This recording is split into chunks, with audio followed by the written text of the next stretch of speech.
মা অন্নপূর্ণা রান্নাঘরে চলে এসেছি নতুন একটা ভিডিও নিয়ে। সবার শুরুতেই দেখাচ্ছি, দেখো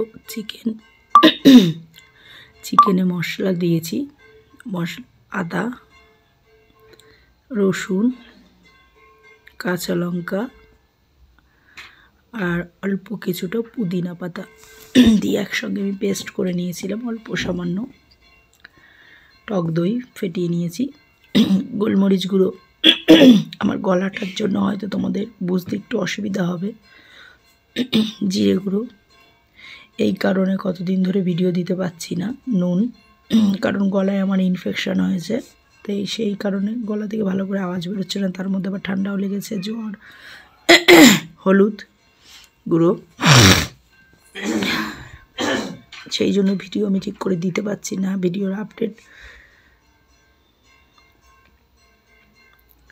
তোমরা হয়তো ভাবছো যে ভিডিও দিচ্ছি না কেন। এগুলো এবার ভালো করে মাখিয়ে নেব।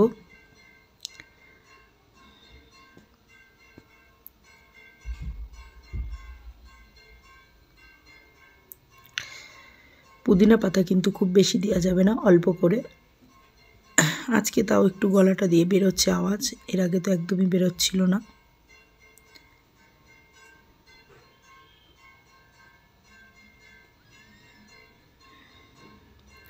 এবার ভালো করে মাখানো হয়ে গেছে, আমি এবার এটা ঢেকে রেখে দিলাম কিছুক্ষণ।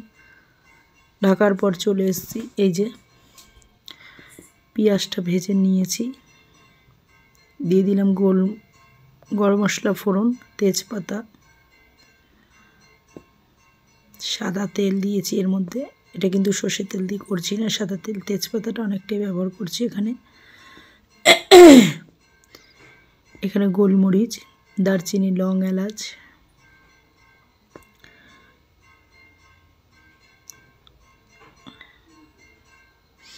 আদাটাকে গ্রেট করে নিয়েছি,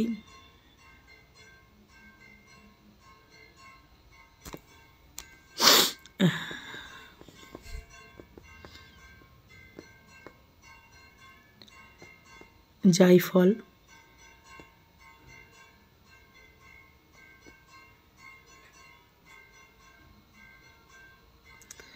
এখানে অল্প একটু আদা গ্রেট করে দিয়েছি, আর জায়ফলটা দিয়ে দিচ্ছি। জায়ফল এখানে অনেকটাই দিচ্ছি।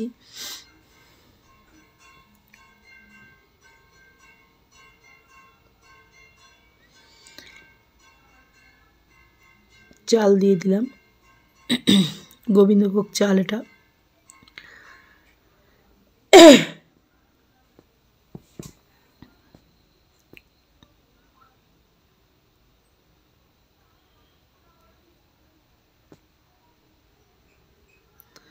হয়তো ভাবছো যে পোলাও হয়তো করব, তাহলে গোটা গোলমরিচ এত কম দিচ্ছি কেন এই গরম মশলার। এখানে জায়ফল কিন্তু মোটামুটি প্রায় গোটাটার পুরো লাগবে না, একটু অর্ধেকের অনেকটাই বেশি লাগবে। 4 ভাগে 3 ভাগ দিয়ে দিতে হবে। এইভাবে গ্রেটারের সাহায্যে গ্রেট করে, তাহলে সুন্দর সেন্টটাও আসবে, খেতেও ভালো হবে। আর নাড়তে হবে চালটা যতক্ষণ একটু ভাজা ভাজা হচ্ছে।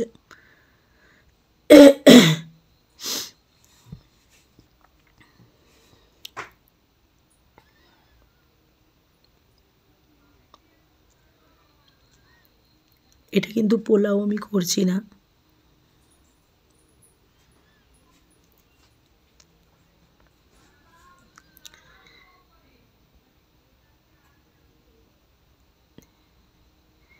এর মধ্যে দিয়ে দিলাম নুন আর চিনি পরিমাণ মতো, অল্প করে চিনিটা দিয়েছি।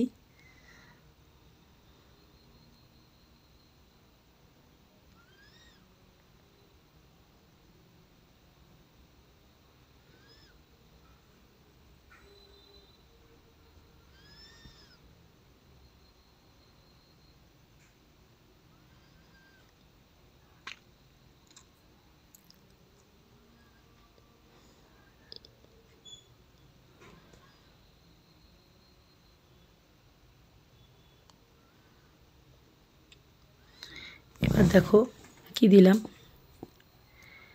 আমি যে জিরেটা দিয়ে জলটা গরম করে রেখেছিলাম ফুটিয়ে, সেটা এখন দিয়ে দিলাম।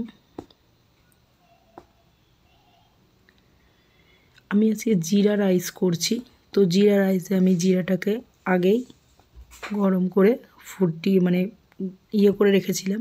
দিয়ে দিলাম কাঁচা লঙ্কা কুচি।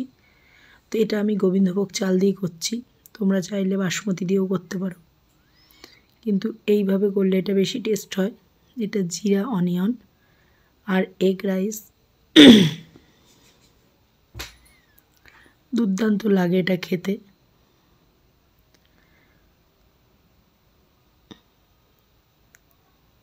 ওটা আস্তে আস্তে হোক। জিরেটা কিন্তু গরম জলেই ফুটিয়ে নিয়ে তারপরে দিতে হবে, তার আগে একটু ভিজিয়ে রাখতে হবে। এই যে দেখো মাঠটা কিন্তু টেনে নিচ্ছে আর ঝুরঝুরে হয়ে যাচ্ছে। পরিমাণ মতো জলটাও দিতে হবে, যেরকম পোলাওতে করি সেইভাবেই। এটা কিন্তু মার গেলার কোনো ব্যাপার নেই।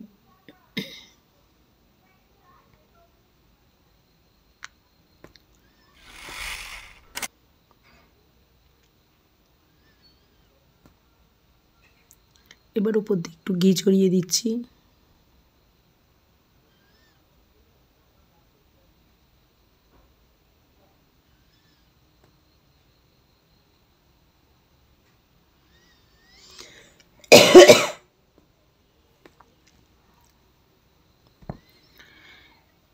এবার পেঁয়াজটা যে ভেজে রেখেছিলাম সেই পেঁয়াজটা দিয়ে দিলাম।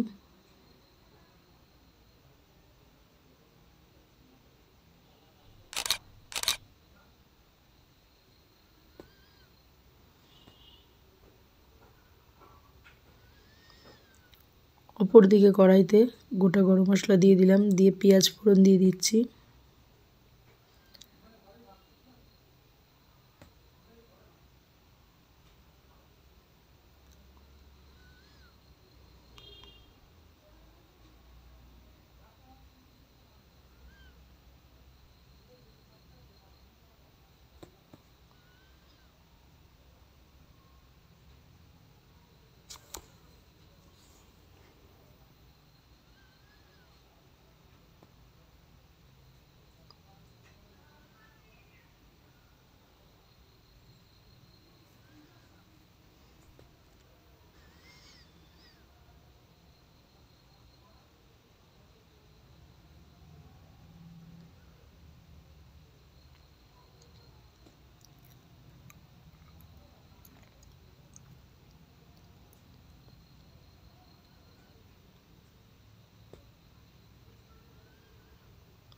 পেঁয়াজটা ভালো করে ভাজা হচ্ছে।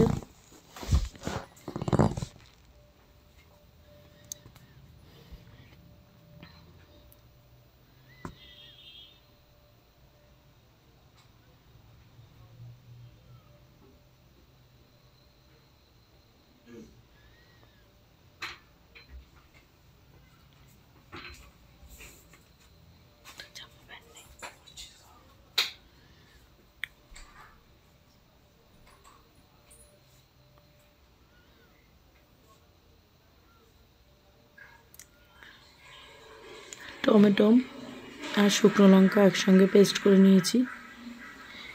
মাংসটা কিন্তু 1 ঘন্টা মতন ম্যারিনেশন করে রেখে দিয়েছি। ওটা রাখার আধ ঘন্টা পরে কিন্তু আমি জিরা রাইসের ওটা করতে এসেছি।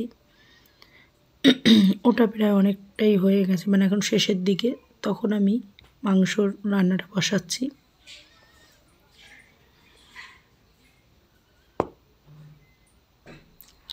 এক ঘন্টা যাদের সময় হবে না, অন্তত 30 মিনিট তো রাখতেই হবে।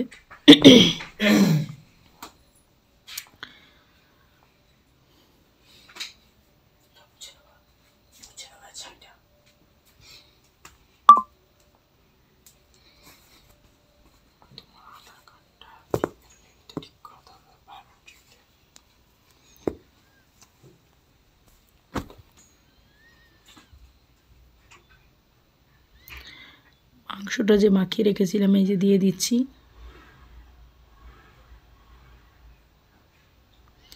পেঁয়াজটা দেখো ব্রাউন কালার এসে গেছে, তখনই এটা দিচ্ছি। আর ওর মধ্যে পেঁয়াজের মধ্যে টমেটো আর শুকনো লঙ্কা পেস্ট দেওয়া হয়েছে।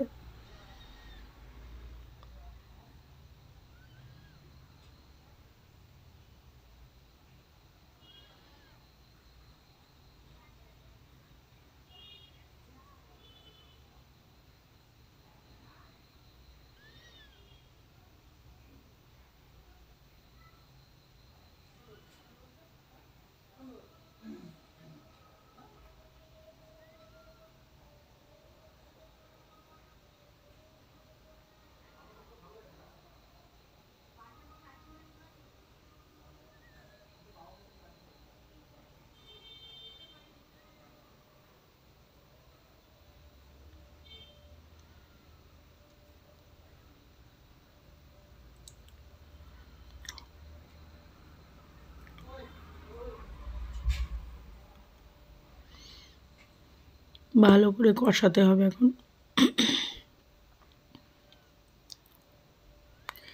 এই রান্নাটা খেতে দুর্দান্ত লাগে। ঠিক যেইভাবে দেখাচ্ছি একটু করে কষ্ট করে করো, বাড়িতে একবার ট্রাই করো, আশা করছি ভালো লাগবে। আর আমার গলার আওয়াজটা অনেকেই হয়তো বুঝতে পারবে না, একটু মানিয়ে নিও কটা দিন, পুরো ঠিক না হওয়া অবধি। মাংস মাখানোর ঝোলটা দিয়ে দিলাম, যে মাখিয়ে রেখেছিলাম মশলাটা দিয়ে দিলাম। ট্রিটমেন্ট চলছে, একটু টাইম লাগবে, একটু কটা দিন মানিয়ে নিও, তারপরে আবার ঠিক হয়ে যাবে, আগের গলায় চলে আসবো হয়তো।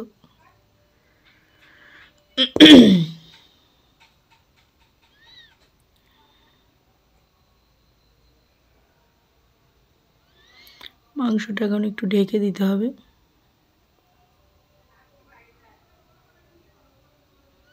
এখানে দেখো আমার রাইসটা প্রায় হয়েই গেছে।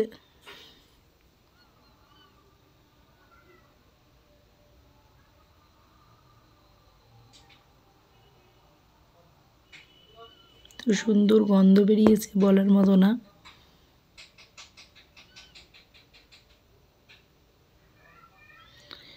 আমার জিরা অনিয়ন রাইস কমপ্লিট। এবার এর মধ্যে আমি দিয়ে দিচ্ছি ডিম সিদ্ধ করে। একটা ডিমকে আমি ছোটো ছোটো 4টে ভাগ করে নিয়েছি। সেই ডিমগুলো হাফ বয়েলই রাখতে হবে, মানে খুব বেশি সেদ্ধ করলে চলবে না। তো এটাকে এই পর্যায়ে আবার ঢেকে রেখে দেবো, খাওয়ার আগে তুলে পরিবেশন করে নেব। মাংসটাকে কষাতে থাকছি।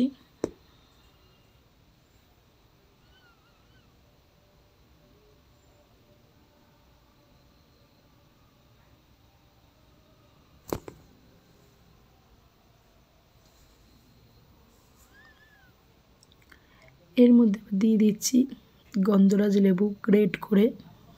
এটা আগে আমি দিইনি, তাহলে তেতো হয়ে যাবে। আজকে তোমাদের সঙ্গে গন্ধরাজ চিকেন করছি, দেখাচ্ছি। তো আমি কি পদ্ধতিতে করছি অবশ্যই একবার দেখে বাড়িতে বানানোর চেষ্টা করো। একটা গন্ধরাজ লেবু নিতে হবে। লেবুটা এমন করে গ্রেট করে দেবে যে ভেতরের সাদা অংশটা জানি না আবার গ্রেট হয়ে যায়, তাহলে তেতো হয়ে যাবে মাংসটা।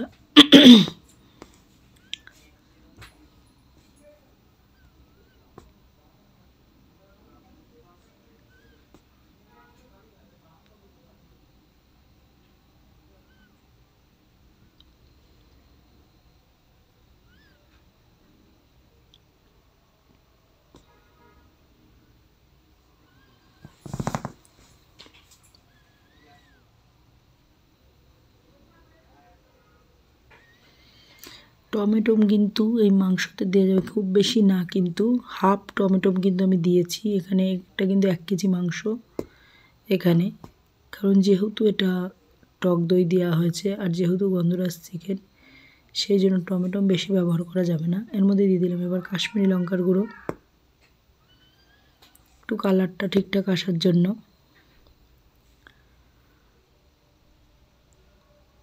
এই দেখো আমার প্রায় ঝোলটা শুকিয়ে অনেকটাই হয়ে গেছে, মাখো মাখো ভাব একটা এসছে, মানে এখনও একটু ভাব রয়েছে। তো এই পর্যায়ে যখন থাকবে তখন লেবুর রসটা চিপে দিয়ে দিতে হবে। গন্ধরাজ লেবুর রসই দিতে হবে কিন্তু।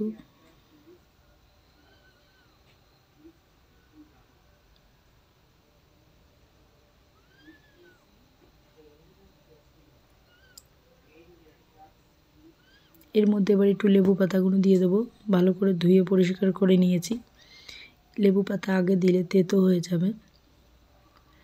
এবার একটা লেবুকে ভালো করে পরিষ্কার করে ধুয়ে করে ফালি করে নিয়েছি, সেটা দিয়ে দিলাম। আমার আজকে গন্ধরাজ চিকেন